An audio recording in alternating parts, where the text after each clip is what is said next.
22년 이민년 11월을 목전에 두고 11월 7일부터서 12월 7일 대입동부터서 대설 사이를 신해월이라 이렇게 합니다. 11월 신해월. 이민년 11월을 맞는 우리 대한민국 운세는 어떤 일이 있고 또 어느 만큼의 발전이 되며 우리의 삶은 어느 정도 나아질 수 있는지 이것을 간단하게 한번 풀이해 보겠습니다. 국운이라고 하는 것은 위정자, 즉 말하자면 정치하는 사람의 최고 책임자인 대통령의 사주를 가지고 논해 볼 수가 있는데, 공식적으로 대통령의 출생연월이 연월일시가 나온 게 없기 때문에 대통령 사주를 논하기는 어렵고요. 이민년이 가지고 있는 상징, 어떠한 이민년이라는 것은 어떠한 이 사유가 있고 어떠한 인연이 있는지 그것을 토대로 풀이를 해보겠습니다. 임이라는 것은 이 북방임자고 인이라는 것은 동방인인데 북방과 북쪽과 동쪽이죠. 그래서 인이라는 글자는 우리 대한민국의 상징적인 글자입니다. 동방인 그러죠. 그래서 이 한국을 나타내는 글자고, 북방은 이 북쪽, 또 이 임이라는 글자 속에는 아첨하다, 또 간사하다, 또 어둡다, 물이기 때문에 흑색입니다. 어둡고, 또 한편으로는 총명하고 선견지명이 있다. 또 이렇게 보고요. 또 주류로도 봅니다. 주류, 술. 예, 왜냐하면 물이기 때문에 술로도 또 응용을 하고 유랑으로도 응용을 합니다. 물이라는 것은 흐르는 그 성기 있기 때문에 계속적으로 쉬지 않고 흐르고 있습니다. 고인물도 있지만은 바닷물은 계속 흐르기 때문에 유랑으로도 보고, 또 흐르는 성정이 있기 때문에 이것을 숙박업이라도 이렇게도 또 응용을 합니다. 여인숙이라든지 호텔이라든지 이렇게 응용을 하지요. 그래서 이민이 담고 있는 이 속에는 여러 가지 의미가 있습니다. 인자계 임수의 입장에서 이 목이라는 것, 인이라는 것은 식신인데, 식신이라는 것은 이 육친 관계에서는 이제 장모를 나타내고, 여기가 장모가 되겠죠. 여기는 편제니까 아내가 됩니다. 아내. 여기는 재성이 관이기 때문에 편관이기 때문에 이건 자식이 되겠고요. 그렇습니다. 그래서 인이라는 글자가 인을 달고 있으면은 남자의 입장에서는 장모와 아내 이렇게 같이 가까이 하고 있다 이렇게 볼 수가 있는데, 장모가 또 장모는 여기에서 장모 입장에서 이 토라는 것은 부동산이기 때문에 땅을 의미하기도 합니다. 그래서 장모 입장에서는 상당히 이 부동산에 대한 관심이 많이 있다. 이렇게도 또 보는 거거든요. 그래서 이민이라는 소개가 여러 가지 이런 사연들이 숨어 있는데, 이것은 이제 듣는 분이나 이것을 청취하는 분들이 알아서 해석하시고 또 그것을 판단해 주시기 바랍니다.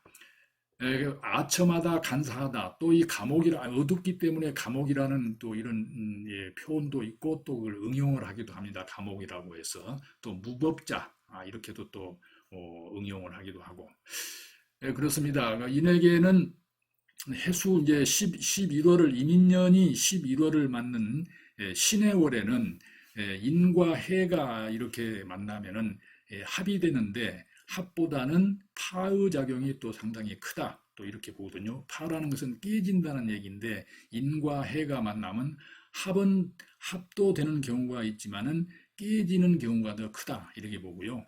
그리고 또 신해월을 맞아서 이렇게 물과 금이 이렇게 임수를 생해주는 양식으로 되기 때문에 음의 기운이 아주 강하다. 또 임수가 걸록을 만나서 임수의 기가, 에너지가 아주 크게 작용을 한다. 이렇게 봅니다. 그래서 신금은 이제 임수의 정인이 되겠죠. 문서라든지 이런 것에 해당이 되고, 상당히 좀 차갑습니다. 사주 분위기가. 그래서 인이라는 그 글자는 수기를 흡수하는 데는 굉장히 강하죠. 여기에는 무토가 있고 또 이렇게 병화가 있기 때문에 음의 기를 이렇게 흡수해버리는 그런 강한 기운을 가지고 있습니다. 그래서 이제 술을 잘 먹는다 하는 것도 여기에 이제 해당이 되는데 주량이 아주 크다. 이민일주로 태어난 사람은 술을 먹기는 먹되 아주 주량이 크다도 이렇게도 해석을 하거든요. 이제 신이라는 신의 월에 들어서서 이 신금이라는 글자와 해수라는 글자가 신의 월을 지나면서 대한민국에는 어떠한 일들이 펼쳐질 것인가. 신금이라는 글자는 그렇게 썩 좋은 그 뜻을 가진 글자는 아닙니다. 왜냐하면 열 십자 우에 이렇게 서 있거든요. 그래서 십자가를 받고 서 있는 그런 글자로 해석이 되기 때문에 그야말로 나 이외에는 아무도 없다. 내가 최고다. 이런 식의 뜻을 가진 글자이기도 하고 또 과거에 노예제도가 있을 때가 있었습니다. 합법적으로. 아마 17세기 정도가 아닐까 이렇게 생각이 되는데요. 이때는 전쟁에서 포로로 끌려온 사람이나 아니면은 신분이 낮아서 종살이를 하는 사람들을 서로 짐승처럼 파고 사고 파는 그런 그 시대가 있었어요. 역사 속에 이제 보면은. 그래 노예 제도가 있을 때에 그 노예가 종이 어디로 도망을 갈 수 없게 이마에다가 문신을 이렇게 새겨 놓습니다. 노예라는 그 글자를 이렇게 넣어가지고 하늘 때 그때 쓰는 도구가 이 신금이라는 글자였답니다. 그렇기 때문에 신금이라는 것은 아주 맵고 독하다. 허물, 죄, 살생, 또 칼로도 보거든요. 또 결실이기 때문에 모든 게 완고하다 또 이렇게 보기도 하고. 이 해가 이제 돼지로 이제 돼지 머리로 보고 있는데 신의 를 이렇게 보면은 칼 맞는 돼지 이렇게도 또 이 응용이 되기 때문에 테러가 조심해야 한다. 테러를 조심해야 한다. 신의 월에는 또 이렇게도 또 분석을 해요. 그래서 노예제도가 있을 때에 아주 그렇게 잔인한 글자, 이 노예 그 문신, 그 영화 같은 데서 보면은 뭐 불에다가 인두로 지져가지고 글자를 이마에다 찍는데 그런 정도는 아니었던 것 같고 이마에다가 글자를 새기는 그런 문신의 역할, 그것이 그 도구를 신금이 그 도구를 뜻한다는 그런 역사가 있습니다. 그래서 신금이라는 글자는 아주 맵고 독하고 또 죄, 살상, 허물, 또 예리한 칼로도 이렇게 분석을 하기 때문에 신의 월에는 상당히 좋지 않는 그 징후가 보인다 이렇게 보거든요. 그리고 또 신이라는 이 글자는 보면은 별로 고독하고 또 별 그 친함이 좀 적은 아주 냉정하기 때문에 친구를 많이 두지 않는 그런 성격, 또 음흉하다도 이렇게도 분석을 하거든요. 그 신금이라는 글자는 다중 외교가 아니고 홀로 있기를 좋아하는. 네.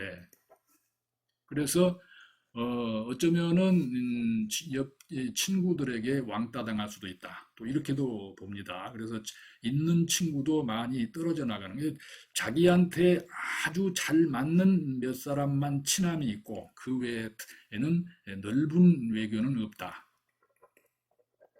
사교적이지 않다 이렇게도 보거든요.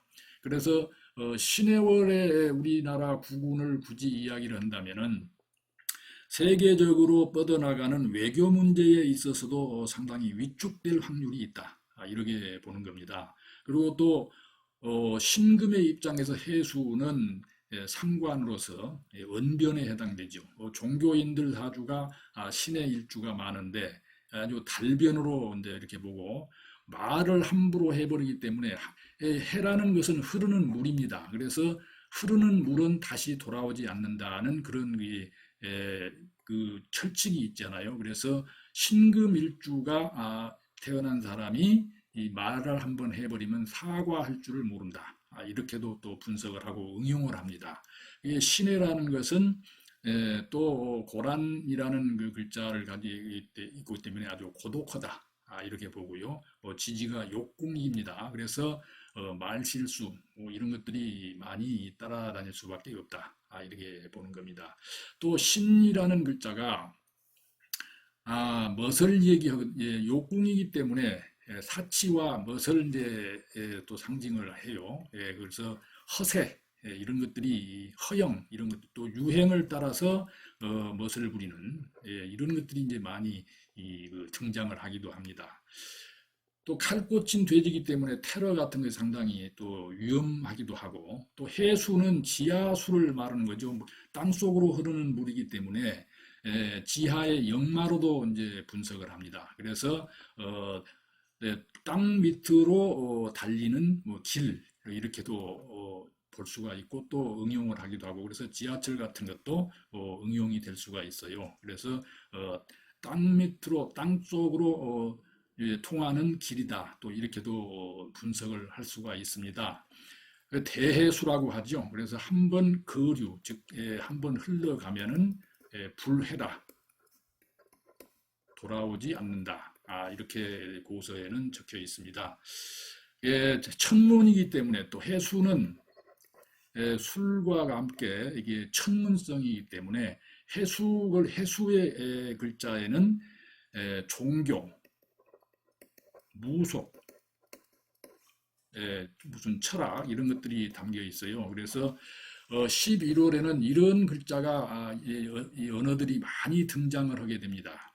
이제 위정자들 입장에서 또 위정자들을 우리가 보는 입장에서 또 우리가 TV나 이런 어떤 유튜브라든지 이런 것에서 떠도는 말을 종합해 보면은 11월에는 그야말로 어떤 이 은사, 불길한 은사,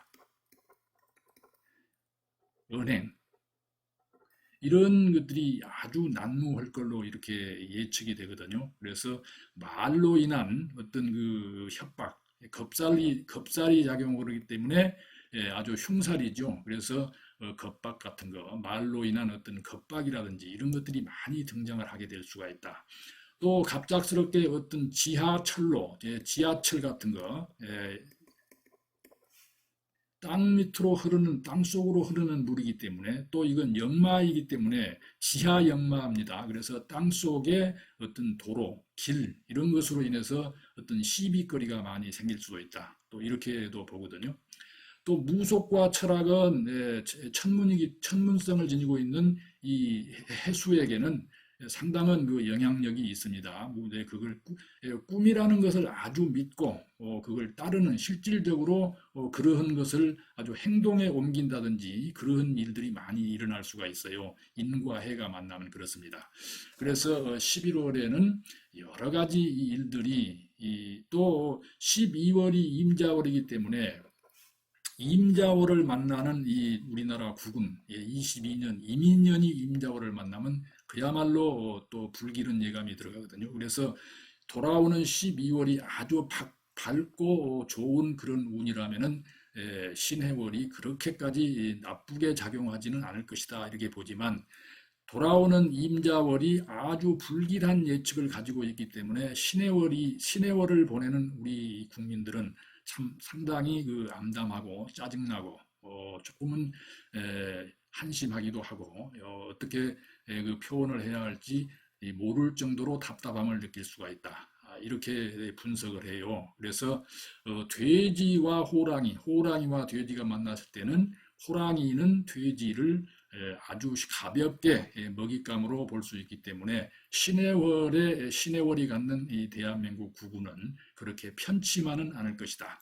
상당히 고통스러운 일들이 많이 있을 것이다. 이렇게 분석을 합니다. 앞으로 대설이 지나고부터서는 이제 임자월이 작용이 되는데 임자월에 대한 분석도 좀 자세하게 해보겠습니다. 이것으로서 11월 우리나라 운세를 간단하게 풀어봤습니다. 감사합니다.